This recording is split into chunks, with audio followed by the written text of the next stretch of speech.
Tá. Espero que estejam todos bem. Estou bem também, Thalita, Newton, Vinícius. Bom, então vamos falar de A, né? Deixa eu mostrar antes algumas coisas para vocês. Nas últimas aulas, a gente estava falando de composição dos seres vivos e tal. E eu coloquei lá no Drive para vocês alguns resumos que eu encontrei que seriam úteis. Então, por exemplo, aqui tem o de carboidratos. Então, ele está todo organizadinho, mais ou menos seguindo os tópicos que a gente falou. Então, falando dos monossacarídeos, disacarídeos, polissacarídeos. Tem aqui o de lipídios, que a gente também já tinha terminado, certo? E tem o de proteínas. A gente começou a falar de proteínas, não acabou. Então, tem essa parte aqui que foi a da nossa primeira aula. E essa aqui que vai ser da aula de hoje. Tá? Só essa parte aqui que a gente não vai falar, que é essa parte de inibição enzimática. Mas, no todo, tá bem completinho esses resumos. Boa tarde, Gui. Então, usem esses resumos para vocês terem como base, tá? Algumas coisas a gente não vai falar e vão estar lá, mas, enfim, é um material de apoio, tá? E aí, se tiverem dúvida de alguma coisa, conforme forem consultar esses resumos também, eu fico à disposição. Bom, na aula passada, pelo que eu me lembro, a gente tinha parado bem aqui, certo? A gente começou a falar de aminoácidos, falou das ligações ali das proteínas, e aí a gente ia falar da estrutura tridimensional, foi isso?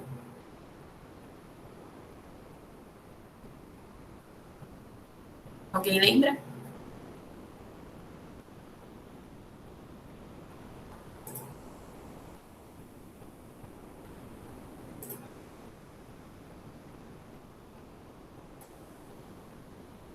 Oi. Alguém lembra onde a gente parou? Foi mais ou menos nessa parte?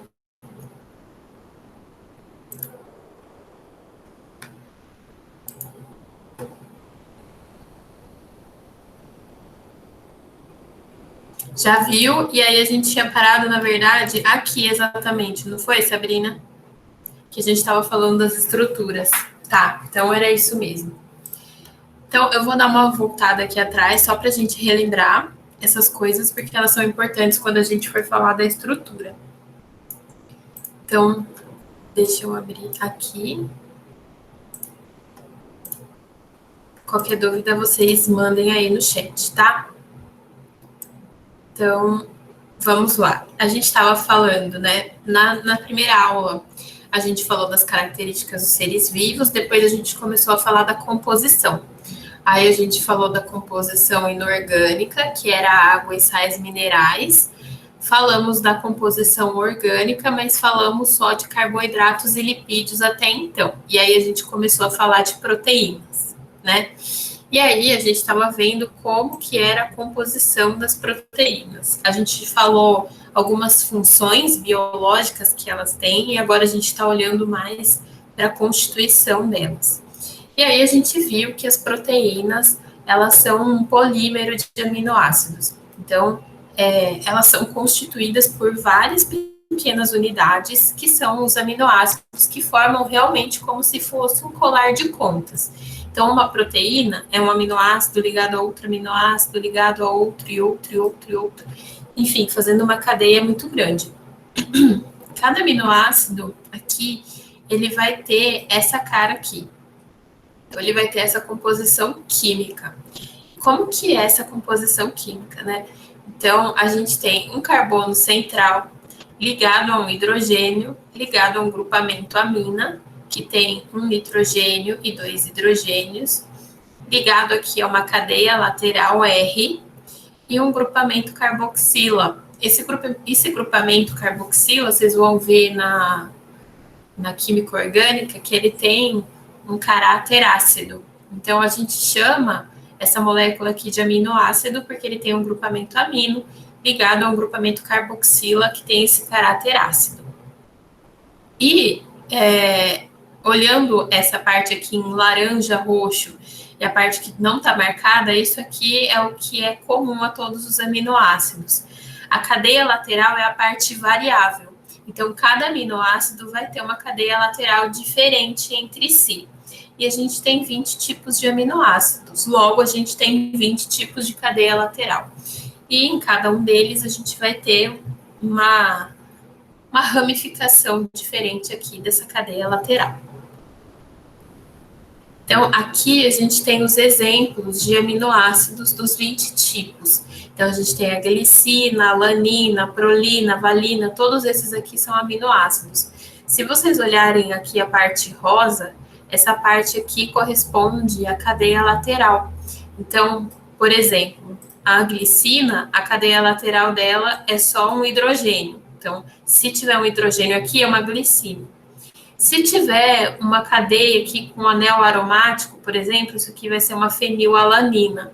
Então, o que muda é a parte da cadeia lateral. O restante é tudo igual e a gente tem esses 20 tipos.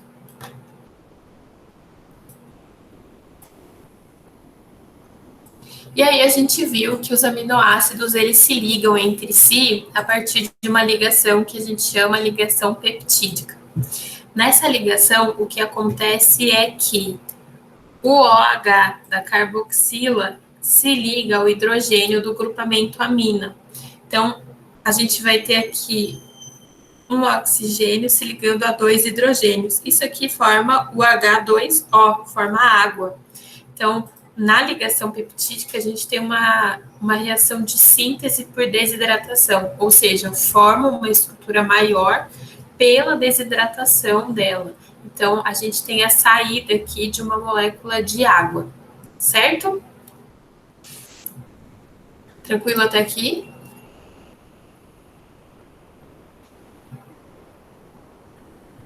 Chama desidratação porque a gente tem a saída de uma molécula de água. Tem uma imagem aqui no próximo slide que mostra bem certinho. Ó, então, a gente tem o aminoácido 1 e o aminoácido 2. Tem o OH daqui que se liga com o hidrogênio daqui. E aí, ao se ligarem, eles formam uma molécula de água. Então, quando eu ligo 2 aminoácidos, sai uma molécula de água. Então, a gente fala que isso é uma reação de desidratação. Imagina, Gui. Bom, essas ligações, né, a ligação peptídica, ela vai ocorrer lá nos ribossomos. Os ribossomos são organelas não membranosas que estão no citoplasma das células. E lá no ribossomo é que a gente tem a formação das proteínas. A ligação peptídica é um tipo de ligação covalente, né, como eu falei para vocês, de síntese por desidratação.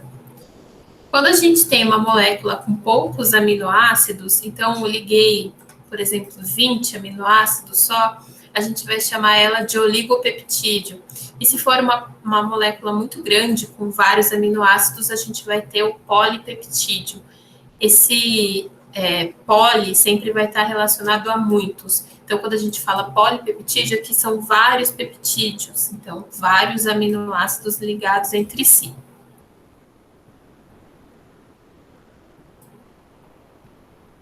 E aí a gente viu que existiam 2 tipos de aminoácidos. A gente tem os aminoácidos que são chamados essenciais e os aminoácidos que são chamados não essenciais ou naturais. Qual que é a diferença entre eles? Os aminoácidos não essenciais são aqueles que a gente consegue produzir no nosso próprio corpo. Então, alanina, arginina, asparagina, cisteína, a gente consegue produzir. Já os aminoácidos essenciais são aqueles que a gente não consegue produzir e que a gente tem que consumir através da nossa alimentação. Então, histidina, isoleucina, leucina, todos esses aminoácidos aqui a gente precisa obter através da nossa alimentação para produzir, a partir disso, proteínas que nós usamos no nosso corpo. Bom, e a gente tinha parado exatamente nesse ponto, tá? Eu vou abrir uma outra imagem e depois a gente volta para essa. Que eu acho que talvez fique mais fácil de visualizar.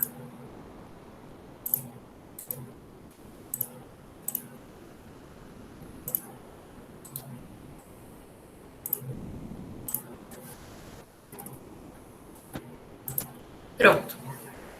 Então, vamos lá. As proteínas, elas vão formar uma estrutura tridimensional, tá? E a gente vai entender passo a passo como isso acontece. Então, num primeiro momento, quando a gente tem a síntese das proteínas, né, a produção das proteínas lá no ribossomo, o que ele vai fazer? Ele pega um aminoácido, liga no outro, pega um outro aminoácido, liga em outro, e aí ele vai ligando um aminoácido no outro e vai fazer como se fosse uma fita. Então, eu tenho um aminoácido ligado em outro, em outro, em outro, em outro, fazendo como se fosse uma fita. Isso aqui a gente vai chamar de estrutura primária, tá? Deixa eu pegar uma outra imagem aqui que talvez dê para ver melhor. Então, quando a gente está falando de estrutura primária, a gente está falando disso aqui, ó, como se fossem várias bolinhas ligadas aí num cordão. Então, eu tenho um aminoácido ligado em outro, em outro, em outro, em outro, em outro, fazendo essa fita, né? Bom, o que acontece é que cada aminoácido ele vai ter uma interação diferente com o outro. Então, cada radical é diferente e alguns radicais podem se atrair, enquanto outros vão se repelir. E aí isso vai fazer com que essa estrutura primária mude de formato, formando uma estrutura que a gente chama de secundária. Essa estrutura secundária, que é formada pela interação aqui dos aminoácidos, ela forma o que a gente chama de alfa-hélice. Então, ela forma como se fosse um cacho, tá? Isso aqui é a estrutura secundária. Quando a gente tem regiões dentro dessa estrutura secundária que começam a interagir entre si, a gente vai ter uma torção dessa alfa-hélice, formando uma estrutura tridimensional mais complexa. Essa estrutura é a chamada estrutura terciária. Bom, muitas proteínas, elas vão parar por aqui. Então, chega na estrutura terciária e é isso, acabou. Mas a gente tem ainda proteínas que são formadas por várias subunidades, e aí elas vão formar essa estrutura que a gente chama de quaternária. Então, elas têm várias subunidades ligadas entre si, pode ser 3, pode ser 4, que é o caso aqui do exemplo. Então, a gente tem as subunidades, uma ligada à outra. Então, isso aí é a estrutura quaternária, tá? Vou voltar nisso, porque eu sei que é complexo. Agora, voltando para o modelo que eu coloquei aqui no nosso slide. Então, é só vocês pensarem nessa analogia aqui do fio do telefone, tá? Então, esse começo aqui do fio, que é mais ou menos reto, né? Seria como se fosse a estrutura primária. Então, eu tenho um aminoácido, uma ligação peptídica, outro aminoácido, uma ligação peptídica. Então, eles formam como se fosse uma fita. Quando eu tenho a interação aí entre os aminoácidos, eu vou formar a estrutura secundária, que é a hélice, né? Então, forma como se fosse o cabo do telefone aqui, um cachinho. E aí, a gente vai ter interações entre as regiões que vai formar a estrutura terciária. Então, a terciária é como se fosse o nó do fio do telefone. Então, forma uma coisa maior, um aglomerado maior, tridimensional. E se a gente tem várias estruturas terciárias interagindo, então fios aqui de outros telefones, a gente forma a estrutura quaternária. Tranquilo para visualizar? Sim, professora. Beleza. Porque isso aqui é um pouco abstrato, né, da gente pensar que as proteínas estão fazendo tudo essas coisas muito loucas, né? Eu entendo que é difícil da gente entender, mas que bom que vocês conseguiram pegar a lógica. Bom, aqui é só para mostrar para vocês, quando a gente tem a interação da estrutura terciária, que a gente tem a interação entre as regiões, o que pode ter acontecido. Então, a gente pode ter pontes de hidrogênio que acontecem entre os aminoácidos, a gente pode ter pontes de sulfeto, pode ter ligações covalentes, interações hidrofóbicas. Então, acontecem várias interações nessas partes aí da composição aqui, da hélice, e aí a gente tem a formação dessa estrutura terciária. Não é importante saber exatamente o que acontece, se é uma ponte de sulfeto, se é uma ponte de hidrogênio, não. Para mim, o que interessa mais é que vocês vejam que as proteínas, elas vão ter uma forma específica. Bom, pensando que elas vão ter que ter um formato final e que esse formato final depende das interações entre os aminoácidos, saber aqui a composição da estrutura primária é primordial para a formação dessa estrutura terciária aqui. Então, se você tem uma mudança, sei lá, uma mutação no seu material genético que vai fazer com que você produza uma proteína errada, que vai ter na sua sequência um aminoácido errado, isso vai afetar a estrutura terciária.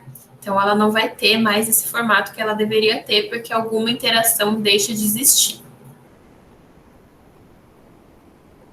Bom, então aqui de novo, só para vocês verem, a estrutura primária, então a gente tem a cadeia dos aminoácidos, a estrutura secundária, que é a nossa hélice aqui, forma a estrutura terciária, em alguns casos a gente tem a estrutura quaternária. Aqui no caso, como exemplo, a gente tem a hemoglobina, que é uma proteína que se liga aqui ao ferro, né, no grupamento M, e faz o transporte de gases no nosso sangue. Ela está lá nos glóbulos vermelhos. Então, ela é uma proteína que tem essa estrutura quaternária, ela tem 4 subunidades proteicas, tá? Então, só para mostrar para vocês aqui um exemplo. E, bom, chegando na parte que para mim é a mais importante.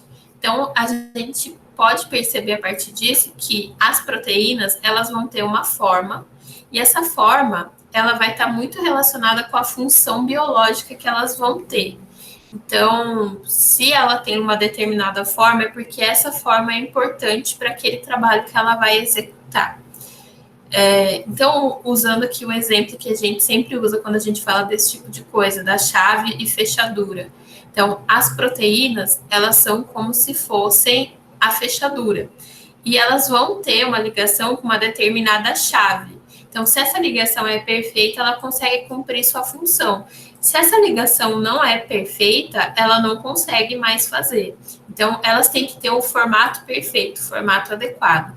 E isso só acontece quando ela tem a composição da estrutura primária certinha e quando ela não sofreu ação ou de calor, ou de raio V, ou de um pH muito extremo, então muito ácido ou muito básico. Então, a forma da proteína, ela é muito importante para que ela consiga cumprir a sua função biológica. Senão, se ela não tem aquele formato adequado, ela já não consegue mais fazer o trabalho que ela iria fazer.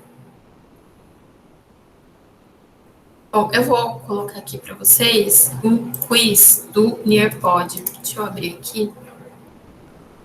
Quero ver como vocês estão. Se pegaram bem essa parte.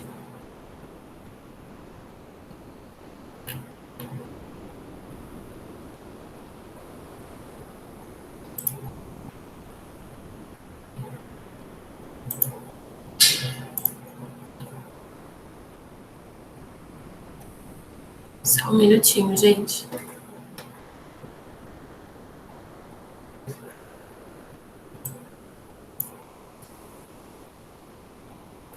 Então tá, ó, a senha vai ser essa e o site é join.nearpod.com para quem quiser entrar, né? Deixa eu mostrar aqui para vocês.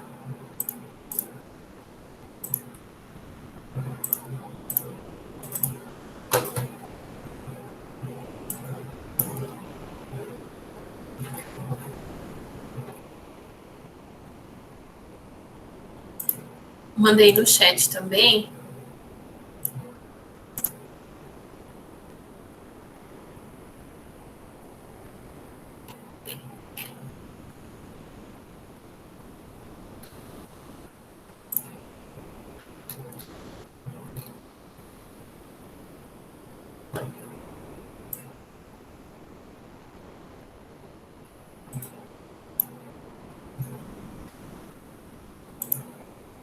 Estão conseguindo fazer, gente? Abriu para vocês? Só para eu saber.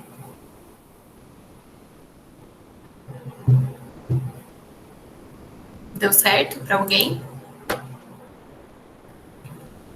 Sim. Beleza, obrigada. Newton, você perguntou o que determina a forma de uma proteína mesmo.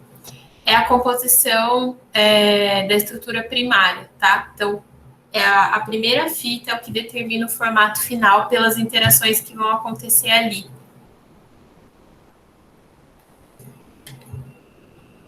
Gi, o seu não deu certo?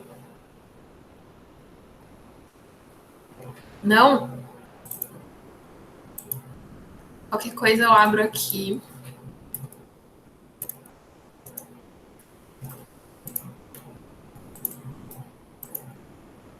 Beleza. Qualquer coisa eu vou abrir aqui também e eu mostro para vocês.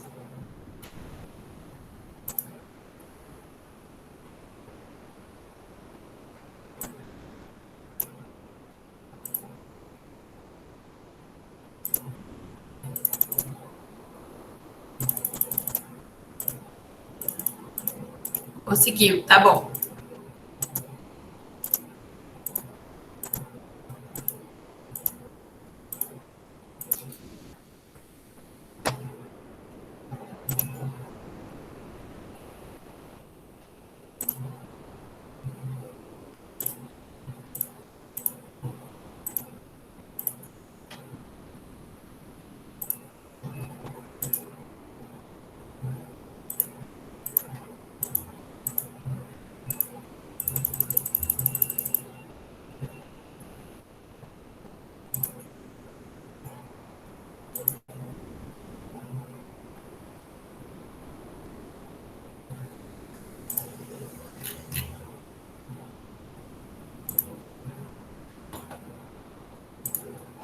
Deixa eu ver como tá aqui.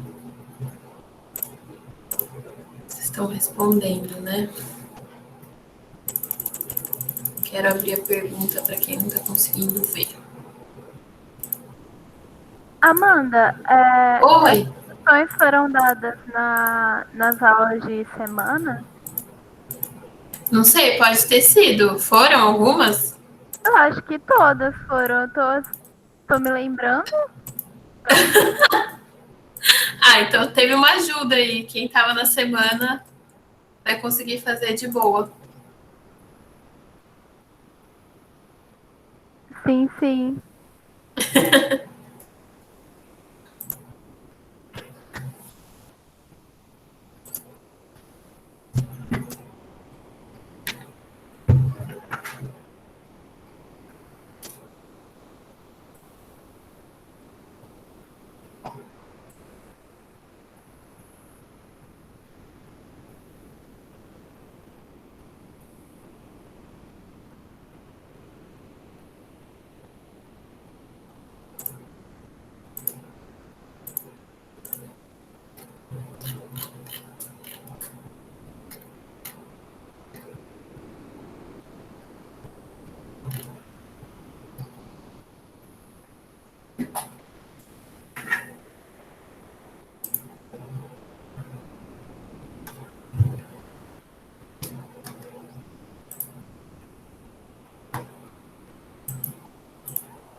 pode corrigir, gente? Eu tô vendo...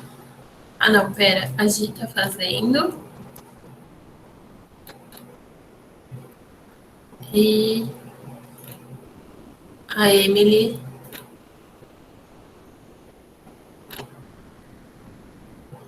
É.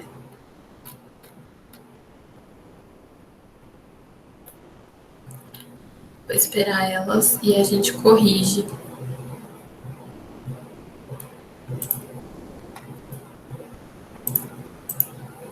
Não sabia que tinham pedido esses exercícios na semana, mas é bom, porque aí ver se vocês conseguiram realmente pegar.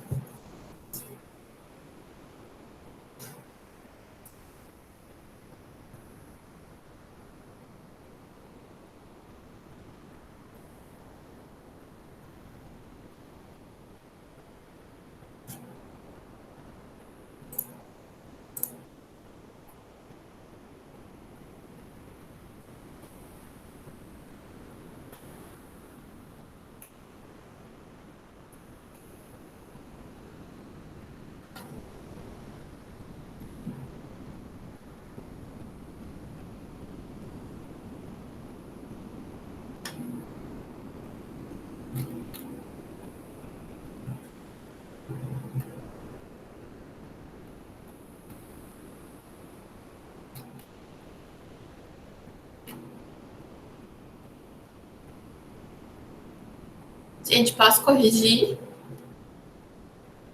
A gente pode começar pelo menos o primeiro?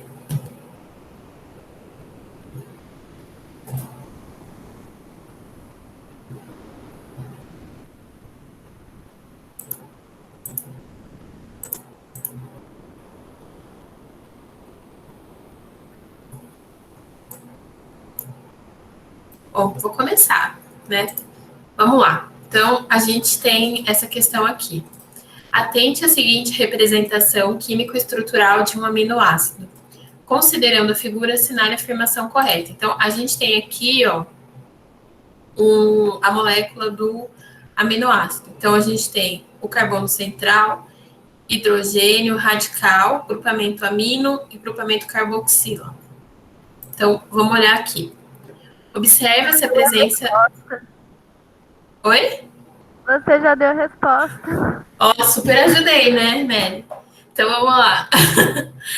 Observe a presença de um carbono... Observa-se a presença de um carbono central responsável pela diferenciação entre os 20 aminoácidos. Não, o carbono central é da parte que é comum a todos. B, o quarto ligante é um radical chamado genericamente de R ou cadeia lateral R, de forma constante ou inalterado nos 20 aminoácidos. Não, a cadeia R é a parte que se altera, então ela não é constante e é alterada. C, um grupamento carboxila, um grupamento amina e um grupamento R e um átomo de hidrogênio estão ligados ao carbono central. Sim, era essa a resposta correta, alternativa C. Vamos ver o outro. Na presença de certos solventes, as proteínas sofrem alterações tanto em sua estrutura espacial quanto em suas propriedades biológicas. No entanto, com a remoção do solvente, voltam a assumir sua conformação e propriedades originais. Essas características mostram que a conformação espacial das proteínas, seguinte o tipo de estrutura dessas moléculas, então, a estrutura que vai determinar o formato da proteína sempre vai ser a estrutura primária, tá? Então, se ela se altera, se qualquer coisa acontece com ela, o formato espacial vai para o beleléu, tá? Então, ela é a mais importante nesse sentido. 3. As proteínas são moléculas complexas formadas por unidades denominadas. As unidades são aminoácidos. Então, já dava para excluir A, B e E. Que se unem umas às outras por ligação peptídica. Cada unidade é formada por um átomo de carbono ao qual se liga um grupo carboxila, um grupo amina, que apresenta um átomo de nitrogênio e um radical de estrutura variável. Então, seria essa aqui, 3C. E a 4, atualmente as pessoas têm muita consciência em relação à alimentação saudável. sabendo que os alimentos podem ser classificados em carboidratos, gorduras e proteínas. Assinale a alternativa que apresenta um exemplo de carboidrato, gordura e proteína. Então, ó, carboidrato. Vamos olhar aqui. Macarrão é carboidrato, pão é carboidrato, beterraba e cenoura tem carboidrato, mas pouco, e batata bastante, né? Aí, gordura. Tem gema de ovo, clara de ovo, ovo cozido, azeite, arroz. Arroz não é gordura, né? Arroz é carboidrato. Quando a gente está falando da gema do ovo, a gema é a parte que tem mais gordura. Então, pode ser considerada. A clara de ovo é uma parte muito proteica, tá? Então, ela tem mais proteína. E, por fim, a parte que é proteína, a gente teria a carne de sol aqui, seria a correta, né? Frango também é proteína, mas a clara de ovo não tem muita gordura. O brócolis não é proteína, né? Trigo está mais relacionado aos carboidratos. Teria o bife aqui, que é proteína também, mas o arroz não é gordura. Então, seria macarrão, gema de ovo, carne de sol. E era isso, certo?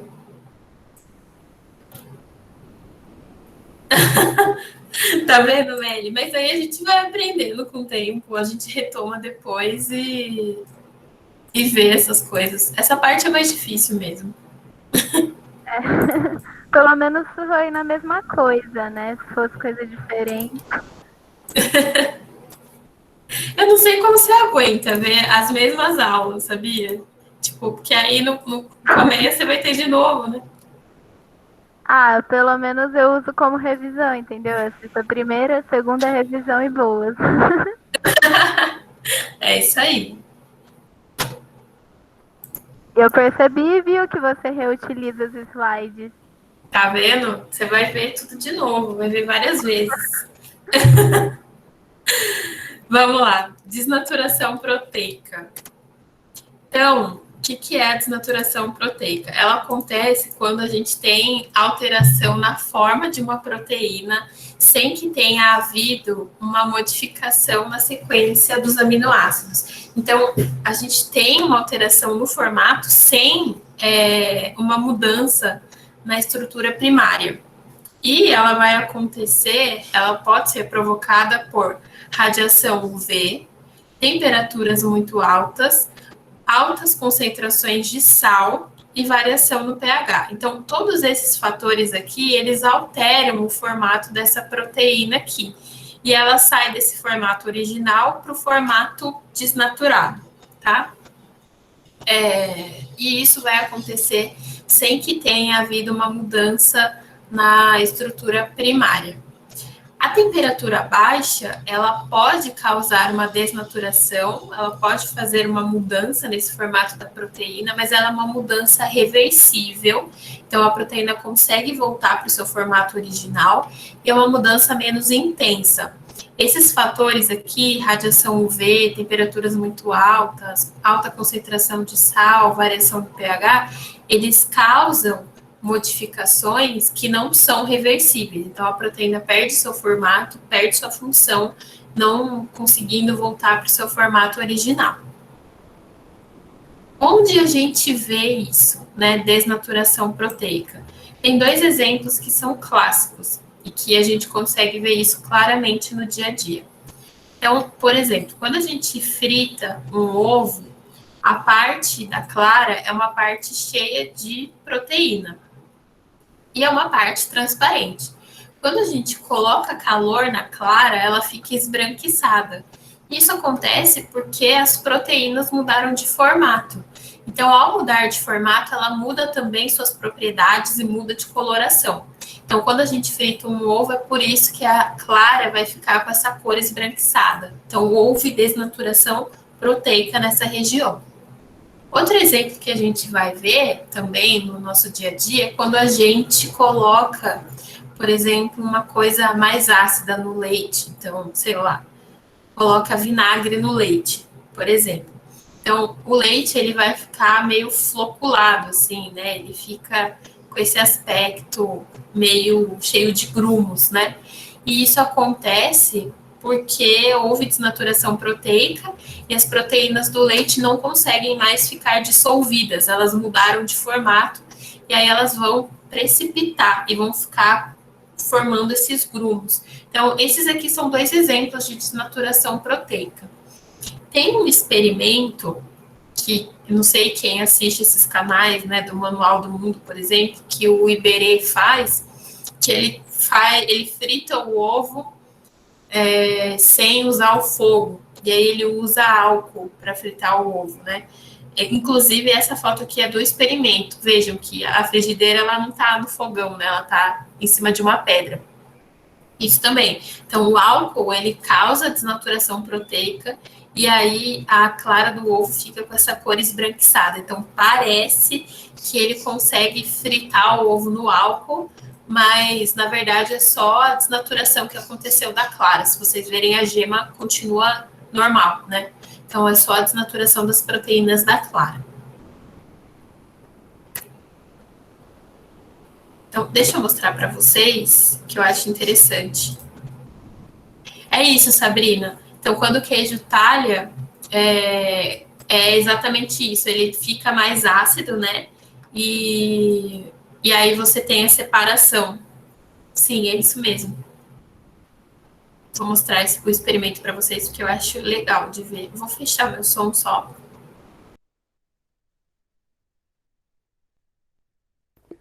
Hoje eu vou ensinar como fritar um ovo sem usar fogo. Tudo que você vai precisar é de um ovo, uma frigideira e essa aguinha mágica aqui.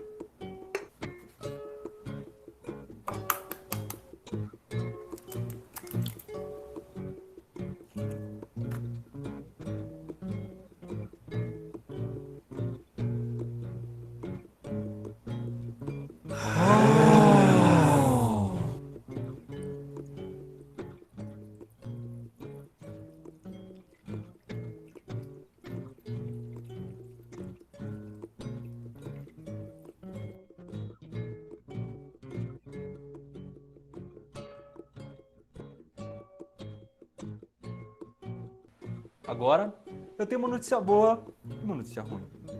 A notícia boa é que a água que tinha aqui dentro nada mais é do que álcool etílico, ou seja, o álcool que você pode comprar aí no armazém da esquina da sua casa. A notícia ruim é que o ovo que a gente fritou sem calor não dá para comer. Não dá para comer porque esse álcool etílico aqui tem várias substâncias que não vão fazer bem para você, vai dar uma bela caganeira. Agora, claro que você quer saber por que o álcool, na hora que é jogado em cima do ovo, faz o ovo fritar. É porque na hora que a gente esquenta o ovo ou na hora que a gente joga álcool em cima dele, as moléculas da proteína, a clara do ovo é cheia de proteína, as moléculas estão todas bonitinhas lá, de repente, na hora que você joga o calor ou joga o álcool, elas entortam todas e esse processo chama desnaturação. Então na hora que a gente esquenta o ovo ou joga álcool em cima dele, as proteínas desnaturam. E é por isso que ela fica branca. Mais vídeos como esse aqui, você... Foi? Ah, o pimentão. Ah, é. Sabe por que esse pimentão tá aqui no canto? Por nada, porque eu achei o pimentão bonito. Mais vídeos como esse aqui eu sempre compro na próxima semana no blog.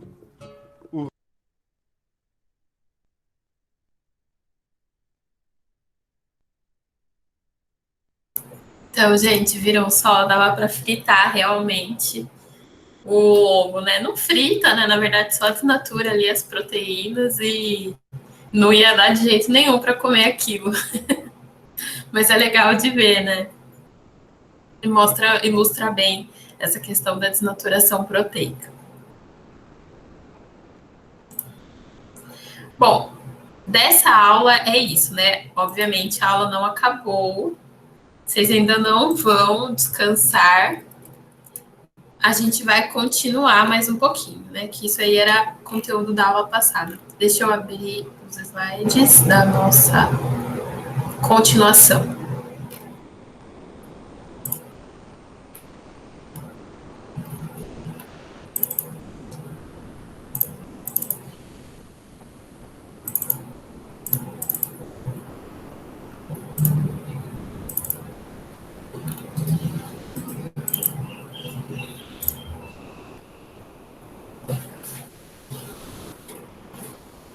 Beleza. Então, a gente acabou, né? Falou o principal das proteínas.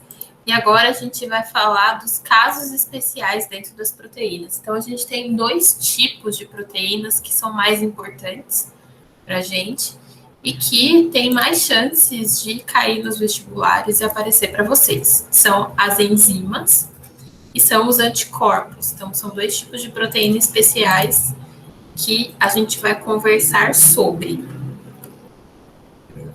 Bom, as enzimas, a gente mencionou elas quando a gente foi falar das funções biológicas das proteínas, e basicamente as enzimas são proteínas que têm uma função catalítica, ou seja, elas aceleram as reações químicas. Então, a gente tem aqui, bem para ilustrar para vocês, o caminho da reação. Então, a gente tem 2 caminhos para uma reação. Ela pode ser uma reação com enzima ou uma reação sem enzima. A reação sem enzima, ela acontece, porém ela demanda mais energia e demora mais. Então, por isso, para subir o morro aqui é difícil. Você precisa de mais energia e demora mais tempo. A reação com enzima, ela acontece de forma mais rápida e com menos gasto de energia. Essa analogia aqui do morro, ela não é só uma analogia para facilitar o entendimento, como ela também está relacionada com um gráfico. Então, normalmente, esse gráfico pode aparecer para vocês relacionado a enzimas. Então, a gente tem aqui no eixo Y a quantidade de energia e aqui no eixo X o processo da reação. Então, quando a gente tem uma reação que é sem enzima, a gente precisa de muita energia, e essa energia a gente chama de energia de ativação, e esse processo ele é mais lento, então ele demora mais tempo para acontecer. Já quando a gente vai fazer uma reação com enzima, a gente precisa de menos energia, então a gente precisa de menos energia de ativação, e a reação ela acontece de forma mais rápida. Então, as enzimas, elas são muito importantes no nosso metabolismo e muitas das reações que a gente faz vão ter várias enzimas envolvidas. Elas vão atuar não só no catabolismo, como no anabolismo. Então, o nosso metabolismo é dividido em reações que são catabólicas e em reações que são anabólicas. Em todo caso, a gente tem a atuação das enzimas. Então, as enzimas, elas podem fazer a quebra de moléculas maiores em menores, ao mesmo tempo que elas podem fazer a síntese de compostos menores em maiores. Então, elas auxiliam tanto no catabolismo quanto no anabolismo. E elas são proteínas, e se são proteínas, como a gente sabe, elas vão ter sempre um formato específico que está relacionado à sua função. Cada enzima, ela vai se ligar a um substrato em específico. E isso vai formar o que a gente chama de complexo enzima-substrato. Então, por exemplo, a fechadura vai ser sempre o substrato e a chave a enzima. Então, a gente tem que ter um encaixe perfeito e só tem uma chave para aquela fechadura. Então, as enzimas, elas só se ligam a exatamente um tipo de substrato. E é só com eles que elas reagem. E elas vão ter um formato específico que faz com que elas se liguem a esse substrato em específico. Então, a enzima se liga ao substrato, reage com ele e libera os produtos. É sempre assim.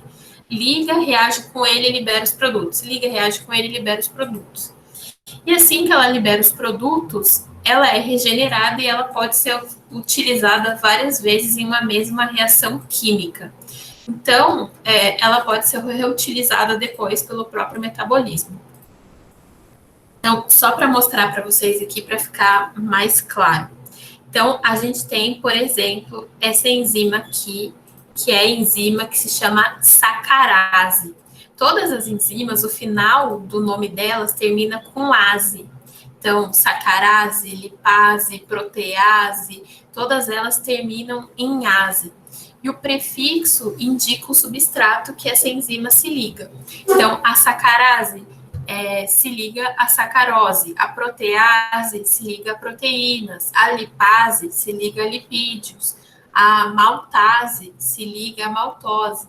Então, sempre esse prefixo indica onde essa enzima se liga. E o ase é o sufixo que a gente encontra quando a gente está falando de enzima. Bom, voltando lá. Então, a gente tem aqui a enzima, que é a sacarase. A sacarase, ela só se liga na sacarose. Então, a gente tem aqui a sacarose se ligando aqui à sacarase. Ela se liga, quebra esses produtos aqui, então ela quebra a sacarase em glicose, perdão, a sacarose, né?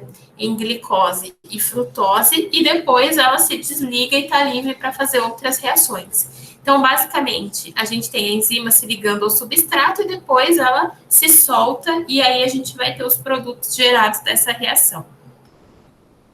Beleza?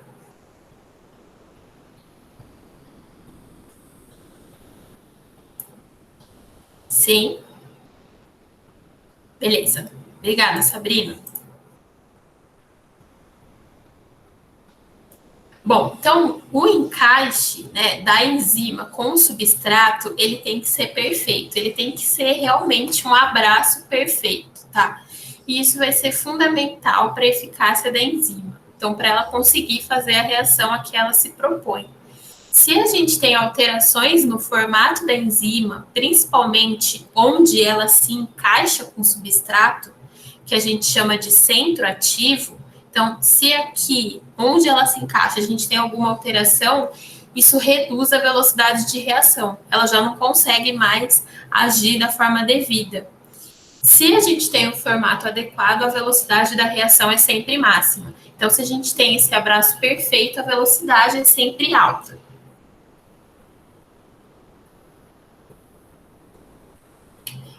Bom, mas as enzimas, né, como são proteínas, elas também sofrem desnaturação proteica. E as principais fontes de desnaturação proteica das enzimas vão ser o pH, então, um ambiente muito ácido ou muito básico pode interferir no formato dessa enzima, ou a temperatura. Então, são esses dois fatores que interferem no funcionamento dessa enzima. Toda enzima, ela vai ter uma temperatura ótima para sua atividade enzimática. E é nessa temperatura ótima que ela vai estar na sua maior velocidade de reação. Então, por exemplo, nós, seres humanos, né, nós temos uma faixa de temperatura normal que é entre 36 e 37 graus, mais ou menos, né? Mais ou menos 36 aí. E, bom, então, as nossas enzimas, elas têm que funcionar na temperatura ótima aos 36 graus, que é a nossa temperatura normal. Então, se a gente está em temperaturas muito baixas, então, por exemplo, de 10 aqui ele coloca 40, mas de 10 a 35, mais ou menos, a gente tem uma diminuição da atividade enzimática. Então, se a gente está num ambiente extremamente frio, se a gente está numa situação de hipotermia, as nossas enzimas, elas diminuem a velocidade de reação. Se a gente chega aqui perto dos 36 graus, até uns 40, ela vai estar no seu atividade de reação máxima. Passou dos 40, ela já vai começar a desnaturar e perder o seu formato. Então, a gente já vai ter perda da ação enzimática. Por isso, pessoas que têm febres com temperaturas muito elevadas, isso pode trazer uma série de danos para essa pessoa e causar, por exemplo, convulsões e levar esse indivíduo à morte. Por quê? Porque as suas enzimas podem ser desnaturadas e, ao serem desnaturadas por temperaturas muito altas, isso é irreversível. Então, você não consegue voltar a enzima para o formato que ela era antes. Então, existe uma temperatura ótima. Se essa temperatura está muito acima, a enzima é desnaturada e não funciona. Se está abaixo, a velocidade de reação é baixa. E, como eu falei para vocês, toda enzima também vai ter um pH ótimo de atuação, em que a sua velocidade de reação é máxima. Então, por exemplo, a gente tem duas enzimas aqui que são enzimas que a gente encontra no sistema digestório. A gente tem a pepsina e a tripsina. A pepsina e a tripsina, as duas, elas fazem quebras de proteínas, basicamente. Só que a pepsina, ela atua no estômago e a tripsina, ela atua no intestino. O estômago, ele vai ter um pH muito baixo, que é pH 2, então é muito ácido. Logo, a pepsina, que atua no estômago, vai ter o seu pH ótimo 2. Então, é na faixa do 2 que ela vai conseguir atuar melhor e numa maior velocidade. Já a tripsina, que é uma enzima que a gente encontra no intestino, o intestino ele já é um ambiente mais básico. Então, ela vai funcionar melhor aí num pH 8. Se esse pH está muito baixo, ela não funciona bem. Se está muito alto, também não funciona bem. No caso do pH, se for baixo, ela vai desnaturar, e se for alta, ela desnatura também. Diferente da temperatura, que se for uma temperatura mais baixa, a velocidade de reação é menor, porém sem muita desnaturação, tá? Mas, enfim, o que é importante vocês saberem é toda enzima vai ter um pH ótimo de atuação e uma temperatura ótima. Se eu colocar a tripsina no estômago e colocar a pepsina no intestino, dá certo? Não, não dá certo.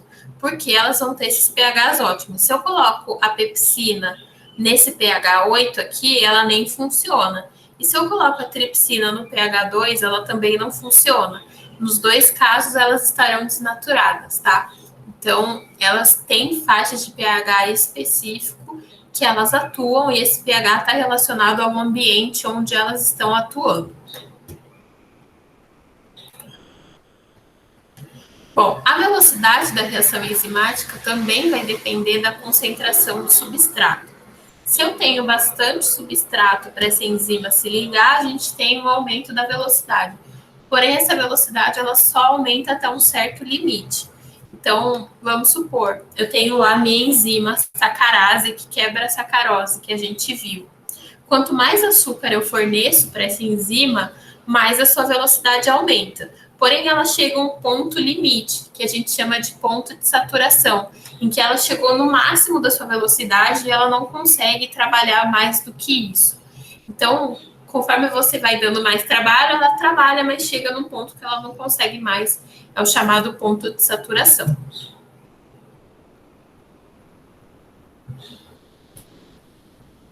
Beleza, gente? A parte de enzima. Sim, professora. Sim. Beleza, obrigada, Ingrid. Obrigada, Meli. Nada.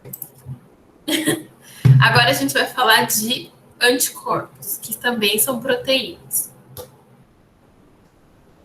Bom, os anticorpos, eles são produzidos, né, pelos linfócitos, que são células do sistema imune, e eles atuam neutralizando os antígenos, sendo que antígeno é tudo aquilo que a gente considera como estranho.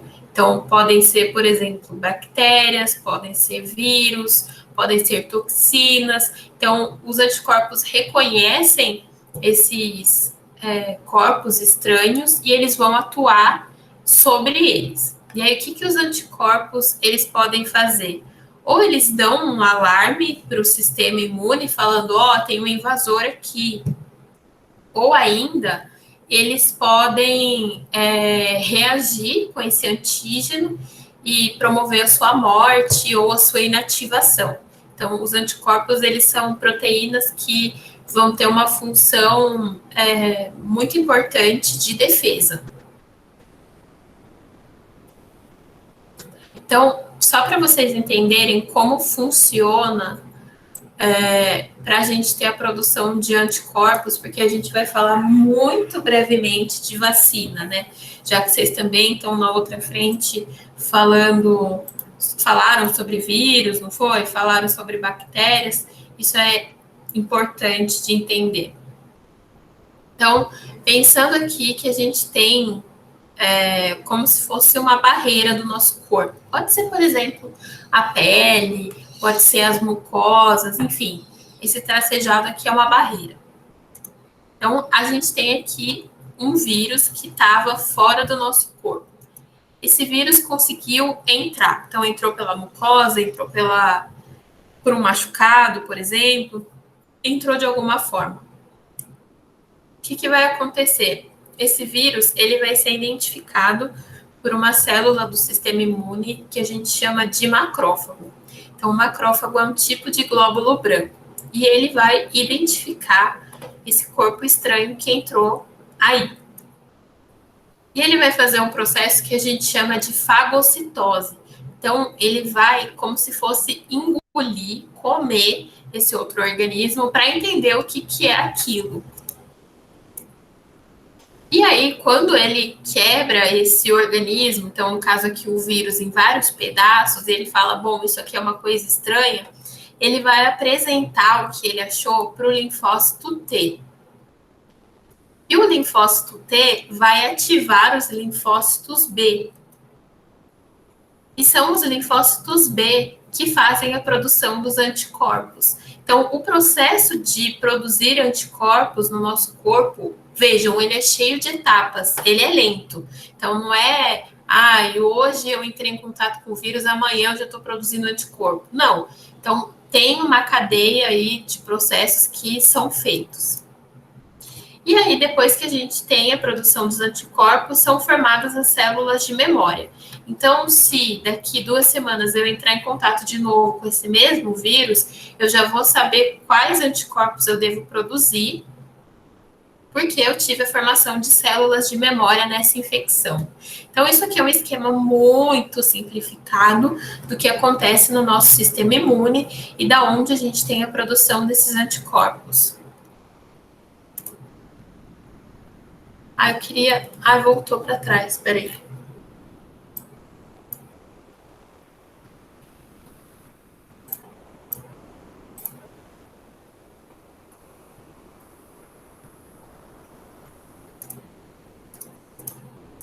Queria mostrar para vocês, ó, isso aqui é um GIF em uma velocidade bem grande de um macrófago comendo bactérias aqui, ó.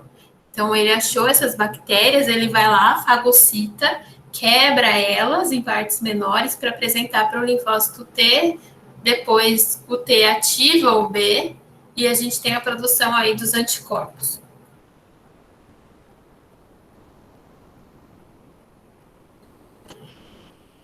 Bom, e o que isso tem a ver, pensando no nosso contexto, né, que a gente tem falado muito sobre vacinas, o que isso tem a ver com as vacinas?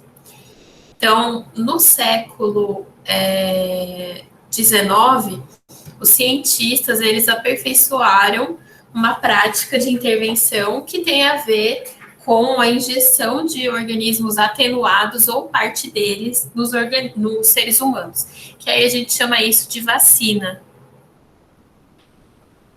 Sabrina, então, na verdade, depende, né? Esse processo ele pode ser mais ou menos rápido, depende também se você não tem reações alérgicas, enfim. Então, não consigo te dar com precisão um tempo para a produção de anticorpos. Depende, tá?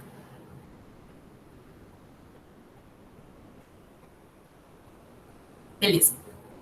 Bom, então, quem foi o criador da vacina foi esse cara aqui, que é o Edward Jenner, que ele, num surto de varíola, ele percebeu que mulheres que trabalhavam com a ordenha de vacas, e essas vacas tinham uma forma da varíola que era diferente, né? Era um formato comum ali nas criações bovinas. As mulheres que tratavam desses animais, elas tinham um tipo de varíola que era mais leve.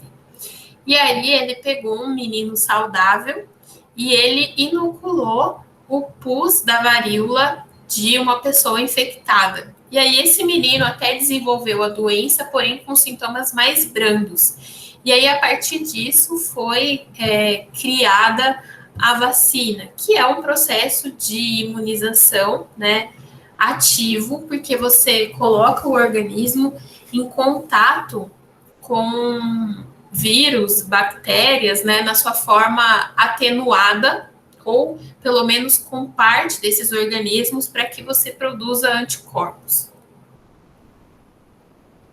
Então, como que funciona essa questão da memória imunitária? Então, você teve uma infecção com um antígeno aqui. Então, vamos olhar esse exemplo. Quando você tem o contato a primeira vez com ele, demora pelo menos 4 semanas aqui, pode demorar mais ou menos, dependendo da infecção, para você elaborar uma resposta e produzir anticorpos. Então, essa resposta que acontece primeiro aqui, a gente chama de resposta primária. Ela é uma resposta lenta em que você tem baixa produção de anticorpos, mas você produz células de memória, então você produz memória imunológica. Quando você tem uma segunda infecção com esse mesmo antígeno, você vai ter a resposta que se chama resposta secundária, que é uma resposta muito mais rápida e que você vai ter uma alta produção de anticorpos. Então, a gente toma as vacinas para que a gente elabore a resposta primária e já deixe ela pronta.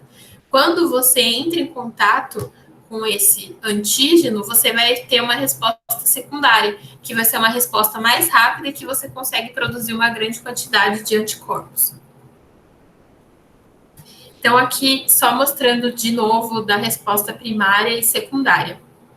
Então, aqui, você tem o corpo entrando em contato com o antígeno X. Então, numa resposta primária, demorou um certo tempo para que você conseguisse produzir os anticorpos. Se você entrar em contato novamente com ele, esse tempo para você produzir os anticorpos vai ser muito mais curto e você produz uma quantidade muito maior. Diferente de você entrar em contato com um outro organismo Y aqui. Então, vejam a comparação. É bem diferente.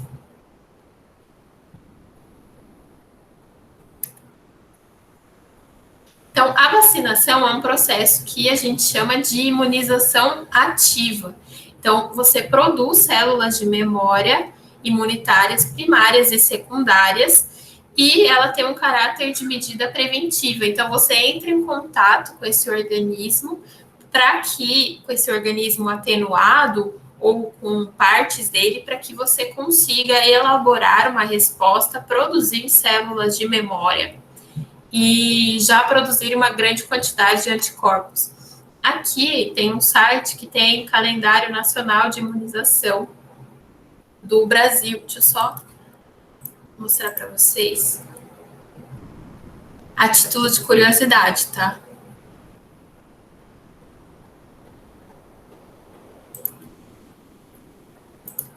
Bom, enquanto vai abrindo aqui, tá lento. Vou deixar abrindo aqui, depois eu mostro. Ah, não, agora abriu.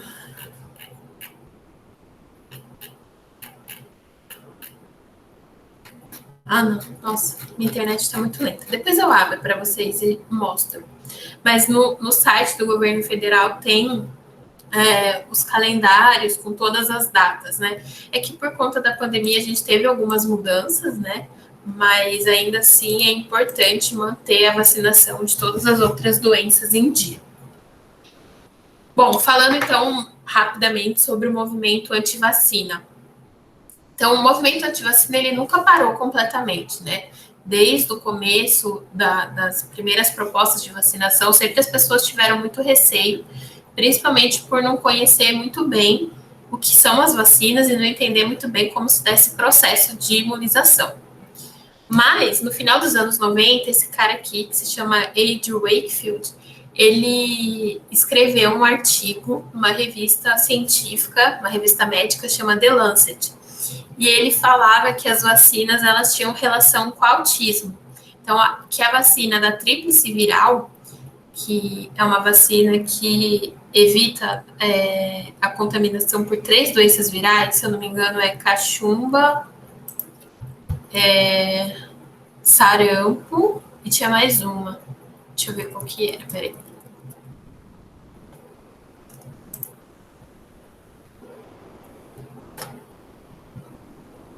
Sarampo, rubéola e cachumba. Então, ele falou que essa vacina da tríplice viral, ela tinha um composto que era o timerosal, que teoricamente podia fazer com que crianças desenvolvessem o autismo. Na época virou um burburinho muito grande e tal, e depois vários outros pesquisadores tentaram reproduzir esses mesmos experimentos e foi descoberto também que ele tinha relações com advogados que processavam as indústrias farmacêuticas alegando que seus filhos tinham tido autismo, enfim, viram que ele tinha vários conflitos de interesse e viram que também que esse artigo não tinha meio que nada a ver com nada, assim, que ele não era reprodutível, os resultados não eram confiáveis, e o Andrew, ele teve seu registro cassado, ele é médico, por ter agido de maneira desonesta e antiética, e esse artigo, ele foi excluído da revista científica do The Lancet, então você não consegue achar mais lá se vocês tentarem acessar. Mas muitas pessoas ouviram o Andrew e achavam que, de fato, existia a indústria farmacêutica agia contra o interesse das pessoas e que realmente a vacina poderia causar o autismo, que a gente sabe que não tem nada a ver. Mas ele teve um alto impacto, né? E hoje a gente vê o resultado de todas essas pessoas que seguiram essas ideias, né, do Andrew. Bom, o que a gente vê aqui nesse gráfico é que, mesmo em diferentes países, houve uma queda na vacinação, principalmente dessa vacina, que é a tríplice viral. Então, no Brasil, no Iêmen, na Venezuela, em 2018, houve um salto grande no número de casos, coisa que não acontecia há muitos anos. Isso porque os pais deixaram de vacinar os seus filhos. E não só o sarampo, mas como várias outras doenças que já estavam praticamente erradicadas, começaram a ressurgir. O Brasil, ele era reconhecido internacionalmente pelo seu Plano Nacional de Imunizações e por ter praticamente erradicado o sarampo.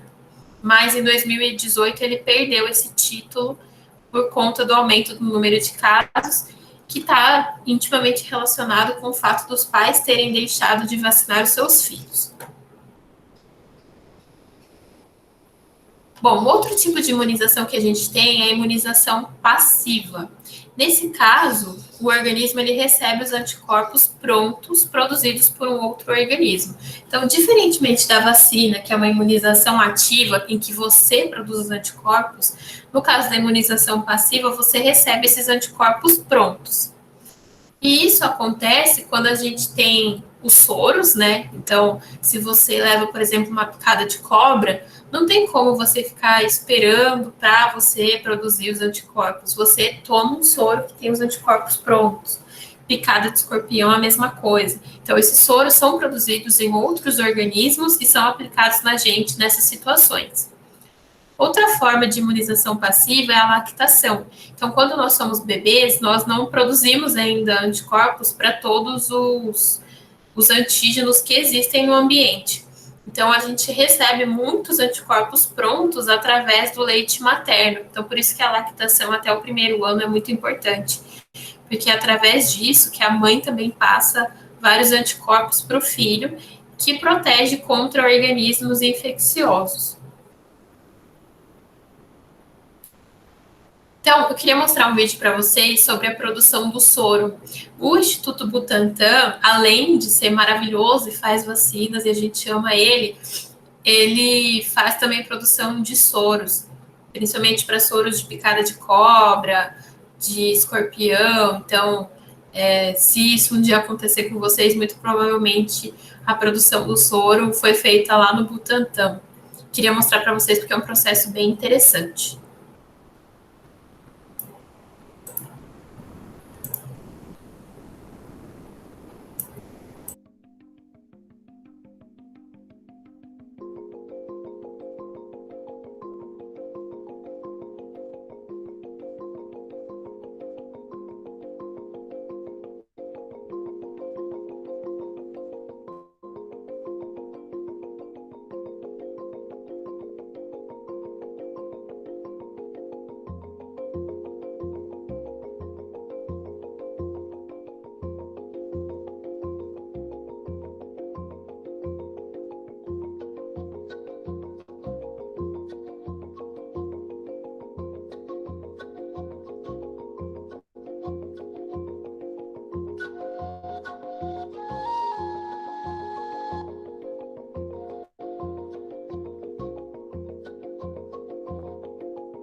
Viram que legal? Então, a produção Muito desses bacana, professora, soros... o vídeo. Oi? Muito legal o vídeo, interessante. Muito legal, né, Ingrid? Que mostra bem detalhado, assim, toda a produção dos soros, nos cavalos. Pode ser produzido em coelho também. Bem interessante, né? Instituto Butantan é o máximo.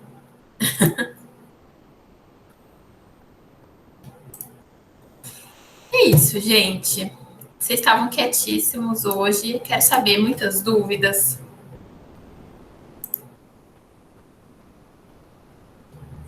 Sem dúvidas, professora. Sem dúvidas, Ingrid. Tá bom. Beleza, Sabrina. Então é isso, gente. Vou liberar vocês um pouquinho mais cedo, né? São 7 minutos mais cedo, mas imagino que vocês estejam super cansados também. Compreendo totalmente. Então, nos vemos daqui 15 dias, então dia 10.